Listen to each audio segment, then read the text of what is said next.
But on Sunday night, I can't believe this is real. Jim Crockett Promotions comes back one last time for Ric Flair's last match. And with that in mind, let's bring in our other guest today, one of the founders. Here he is, ladies and gentlemen, Mr. David Crockett. David, how are you, man? Conrad, I am wonderful and I am excited. Like you said, 5 more days, Rick, 5 more days. I know. A lot of history. It's going to be fantastic. I can't believe we're finally here. As everybody is listening to this, they have seen episode 3 of the, I guess, critically acclaimed docu-series, The Last Match.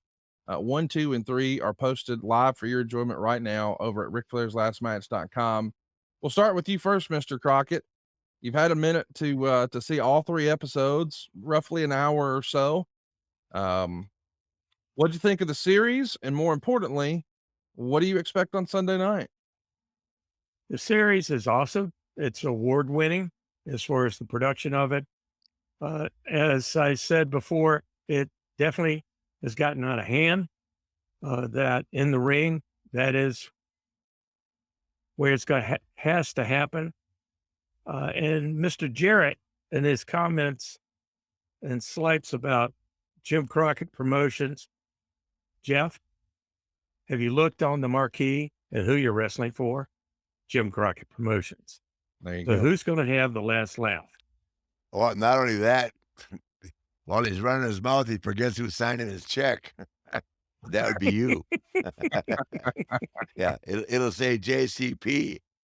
It won't be Jarrett Enterprises or his daddy. Well, you look at Jeff, and he's the son of a very famous promoter, wrestler. Mhm. And in some ways, you might say he's a wannabe. He wants to be bigger than his dad. Oh, And two, yes, he's been in wrestling. He has promoted wrestling, but I look at it, he hasn't used his money. He's always used somebody else's money, but not his money. Now think about that. We have always used our money. well, there's a lot of money on the line this weekend, of course. It's going to And be the main I, I event. I spent a lot of your money in the 80s. Gonna spend a Yes, little yes, next When I week. when I when I got a check in 1978 for Christmas week for $8,000 and Ricky Steamboat wanted to quit the next day, I called Steamboat and said, "Are you out of your goddamn mind? We just got paid $8,000. This is back in '78.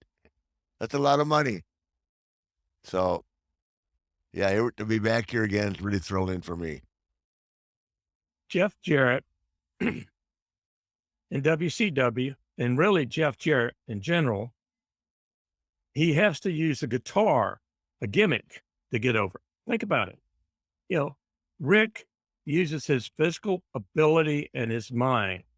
Jeff Jarrett always has the toys to use in the ring. He puts powder in the guitar so it looks like it's exploding. Oh, it's just so showman. He's got the little big man complex. He's a small man that wants to be like the big man, Ric Flair. Oh, I'll take that. Serious. I I'll mean, take that. right? I'll I take mean, look that. at him. You know, he- Oh, he's got to live up to his father. That I I respect him in some ways, but I well, don't have guys, to like him. listen, let's just get right. Jeff's a hell of a performer.